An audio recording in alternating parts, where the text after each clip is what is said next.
बिस्मिल्लाहिर्रहमानिर्रहीम। अस्सलाम वालेकुम। Welcome to Fatima's kitchen. Shami kebab तो आपने बहुत से खाए होंगे, लेकिन आज जो रेसिपी मैं आप लोगों के लिए लेके आई हूँ, यकीन करें ऐसे मज़ेदार, ऐसे शानदार शामी कबाब आपने कभी भी नहीं बनाए होंगे और ना ही खाए होंगे। बहुत ही मज़ेदार और बहुत ही आसान रेसिपी है, झटपट बनने वाली ये कबाब। आप इसको फ्रीज़ भी कर सकते हैं और जब आपका दिल चाहे आप इसको इंजॉय कर सकते हैं। इतने ये ज़बरदस्त और इतने ये डिलीशियस होते हैं कि आप इसको रोज़ बनाना पसंद करेंगे। जैसे ही ये ख़त्म होंगे आप फ़ौरन मेरी रेसिपी से और बनाना पसंद करेंगे। तो आइए जी, ये मज़ेदार से शामी कबाब बनाना स्टार्ट करते हैं। लेकिन स्टार्ट करने से पहले आप लोगों से एक छोटी सी रिक्वेस्ट है कि काइंडली मेरे चैनल को सब्सक्राइब करें और वीडियो को लाइक करना हरगिज़ मत भूलिएगा। बेल आइकन को भी प्रेस करें ताकि मेरी आने वाली हर ज़बरदस्त सी वीडियो सबसे पहले आप तक पहुंचे, वो भी बिल्कुल फ्री में। सबसे पहले मैंने एक पाव चने की दाल लिया है। चने की दाल को लेने के बाद मैंने अच्छी तरह वॉश किया है और इसके बाद 2 घंटे पहले मैंने इसको भिगो के रखा हुआ था ताकि ये अच्छी तरह सॉफ्ट हो सके। अब इसका सारा पानी निकाल लेते हैं और एक खुले बर्तन में, एक खुले कढ़ाई में इसको डाल लेते हैं। सारा पानी पहले इसलिए निकालना ज़रूरी है ताकि हमें इसके पानी की मकदार का अंदाज़ा हो सके। एक पाव दाल लिया है तो एक पाव ही मैंने यहाँ पे चिकन लिया है। चिकन मैंने हड्डियों समेत लिया है क्योंकि हमें इसका जायका भी चाहिए होगा, इसलिए हड्डियाँ पहले से मत निकालिएगा। एक पाव चिकन हड्डियों समेत है, ये शामिल करेंगे। साथ ही 2 मीडियम साइज़ के आलू मैंने लिए हैं। आलू लाजमी शामिल कीजिएगा, इसका ज़बरदस्त सा फ्लेवर आएगा। 2 मीडियम साइज़ की प्याज लेंगे और इसमें शामिल करेंगे 7 से 8 अदद लहसुन के जवे। 4 छोटी छोटी पीसेस अदरक के करके मैंने इसमें शामिल कर दिए हैं। 10 अदद इसमें मैं लाल मिर्च शामिल करूंगी, जो गोल वाली लाल मिर्चें होती है। 4 अदद मैंने इसमें लौंग शामिल कर दिया है। एक बड़ा टुकड़ा मैं इसमें दालचीनी का शामिल करूंगी और 2 बड़ी इलायची काली वाली वो शामिल करेंगे। अब यहाँ पे प्याज को हमने टुकड़ों में काट लेना है, बड़े बड़े इसकी पीसेस कर लेते हैं। बस एक प्याज को हमने 4 टुकड़ों में ऐसे काट के इसमें शामिल कर लेना है और ऐसे ही करके हमने आलू के भी 2 हिस्से कर लेने हैं। आलू को पहले से वॉश कर दिया है, लेकिन इसका छिलका हमने रिमूव नहीं करना। जब ये अच्छी तरह बॉयल हो जाएगा तभी हम इसका छिलका जो है वो रिमूव करेंगे।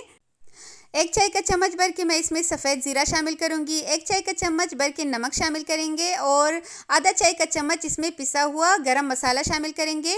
2 कप भर के हमने इसमें पानी शामिल करना है। 2 कप पानी इसके लिए बिल्कुल परफेक्ट है। अब ढक्कन रख के इसको मीडियम टू लो फ्लेम पे कुक होने के लिए छोड़ देते हैं। तकरीबन 30 से 35 मिनट लगेंगे और दरमियान दरमियान में हम इसको चेक करते रहेंगे ताकि ये नीचे से जले नहीं। बार बार हमने इसको लाजमी चेक करना है, ऐसा नहीं कि हम इसको रख के बेखबर हो जाए।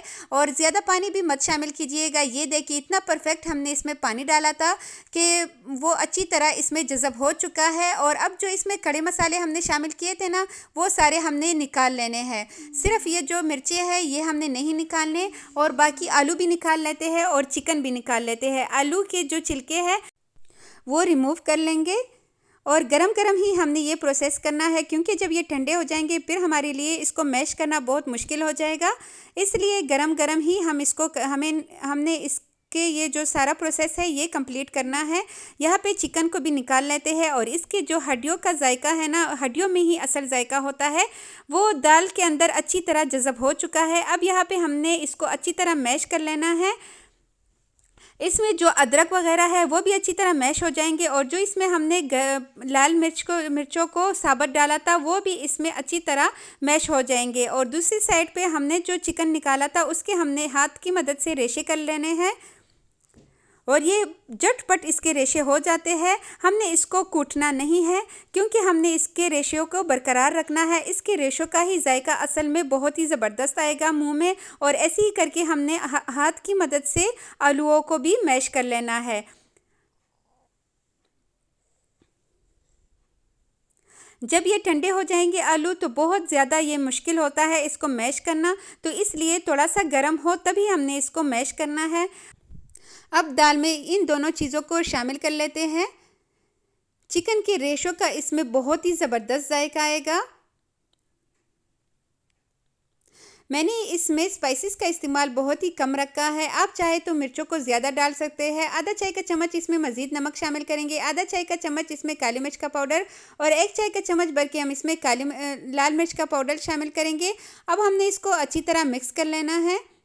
यहाँ पे आप चाहे तो मज़ीद कुटी हुई लाल मिर्च भी शामिल कर सकते हैं। अब आप इसको इस पॉइंट पे आपने बहुत गौर करना है। अगर आपको लगे कि आपका मिक्सचर जो है वो थोड़ा सा नरम है तो इसमें आप अंडा शामिल मत कीजिएगा। लेकिन अगर आपको लगे कि ये मिक्सचर थोड़ा सा हार्ड है और कबाब बनाते हुए वो टूटने लगते हैं तो इसलिए आपने इसमें अंडा शामिल कर लेना है। पहले आपने मिक्स करना है, उसके बाद आपने देखना है कि इसमें अंडे की ज़रूरत है कि नहीं। तो मुझे ये थोड़ा सा ड्राई लग रहा था, इसलिए मैंने इसमें एक अंडा शामिल कर लिया है। आप डायरेक्ट जो है इसमें कभी भी अंडा शामिल मत कीजिएगा, क्योंकि अगर मिक्सचर पहले से नरम हो और हम उसमें अंडा शामिल करेंगे तो वो मज़ीद नरम हो जाता है। इसलिए पहले से आप मिक्स करें, जब आपको लगे कि इसमें अंडे की ज़रूरत है तभी डाल लीजिएगा। अब यहाँ पे हरी मिर्ची भी शामिल कर लेते हैं और साथ ही हरा धनिया भी शामिल कर लेते हैं, क्योंकि हरी मिर्च और हरा धनिया के बगैर खाने का जायका ही नहीं होता। अगेन इसको मिक्स कर लेते हैं। आप कहेंगे कि ये क्यों बार बार मिक्स कर रही है, तो बार बार मिक्सिंग इसलिए लाजमी है कि इससे हमारे कबाब बहुत ही ज़बरदस्त, बहुत ही सॉफ्ट बनेंगे और वो एकदम से टूटेंगे नहीं। तो इसलिए हमने इसको बार बार मिक्स करते जाना है। अब आपके यहाँ गोल कटर हो तो आप उसकी मदद से भी इसके कबाब की शेप बना सकते हैं, हाथ की मदद से भी बना सकते हैं। लेकिन अगर आपके को मुश्किल लग रहा है तो आप एक ढक्कन लीजिए, जिस साइज़ की भी आपने कबाब बनाने हो। ढक्कन को पहले ऑयल से थोड़ा सा ग्रीस करेंगे, उसके बाद एक कोफ्ते से ज़रा सा बड़ा उठाएंगे और इसके अंदर रखेंगे, थोड़ा सा दबाएंगे और फिर इजीली ये उधर से ढक्कन से निकल आएगा, क्योंकि हमने ढक्कन को ऑलरेडी जो है ग्रीस कर दिया था। और ऐसे ही करके हम सारे कबाब रेडी कर लेते हैं। इस पॉइंट पे चाहे तो आप इसको ऐसे ही स्टोर कर सकते हैं ट्रे में रख के। पहले जब ये सख्त हो जाए उसके 2 घंटे फ्रीज़र में रखें, जब ये हार्ड हो जाए तब निकाल के आप इसको टिफ़िन में रख सकते हैं। और अगर आप चाहते हैं कि नहीं हमने इसके लिए इससे भी ज़्यादा आसान काम करना है, बाद में हमें फ्राई करना ना पड़े, तो आप इसको फ्राई करें और उसके बाद जो है आप इसको निकालें ओवन फ्रीज़र से और ओवन में 1 मिनट दे दिया करें और बस 1 महीने तक आप इसको इस्तेमाल कर सकते हैं। 2 अदद यहाँ पे मैंने अंडे लिए हैं। अंडों को अच्छी तरह बीट करने के बाद मैंने इसमें थोड़ा सा ही नमक शामिल किया है और चुटकी भर मैंने इसमें लाल मिर्च का पाउडर शामिल किया है। हमने अंडों को इतना ज़्यादा फेंटना है कि इसके जो हम इसमें कबाब को डिप करेंगे ना तो कबाब बहुत ज़्यादा अंडे को जज़ब ना करे। ये देखिए, और जब हम इसको निकालेंगे तब तक हम इसको ऐसे पकड़ेंगे जब तक कि आखिरी कतरा भी जो है ये ना निकल जाए अंडे का। बहुत ज़्यादा अंडे की कोटिंग हमने नहीं करनी, बस थोड़ा सा ही हमने इसके ऊपर लगाना है और ऐसे ही करके हमने इसको शैलो फ्राई करना है। बहुत ज़्यादा डीप हमने इसको फ्राई नहीं करना। ऐसे ही करके हम कबाब डालते जाएंगे और बस थोड़ा सा ही टाइम देंगे। डायरेक्ट हम इसकी साइड जो है वो नहीं चेंज करेंगे और उलटते पुलटते 3 से 4 मिनट में कबाब अच्छे से इसका जो कलर है वो ज़बरदस्त सा आ जाएगा। मीडियम टू लो फ्लेम पे ही हमने इसको फ्राई करना है। और दाल वगैरह सारा कुछ तो पहले से ऑलरेडी से वो कुक हो चुके हैं, बस ये है कि हमने इसको बस कलर देना है। और ये देखिए ज़बरदस्त सा इसका कलर रेडी होने वाला है। इस पॉइंट पे आप लोगों से एक काइंडली रिक्वेस्ट है कि प्लीज़ अगर मेरे चैनल पे नए हैं तो जल्दी से चैनल को सब्सक्राइब करें। और मेरे चैनल पे आप लोगों के लिए बहुत ही ज़बरदस्त रेसिपीज़ मौजूद है और बहुत ही आसान भी होती है।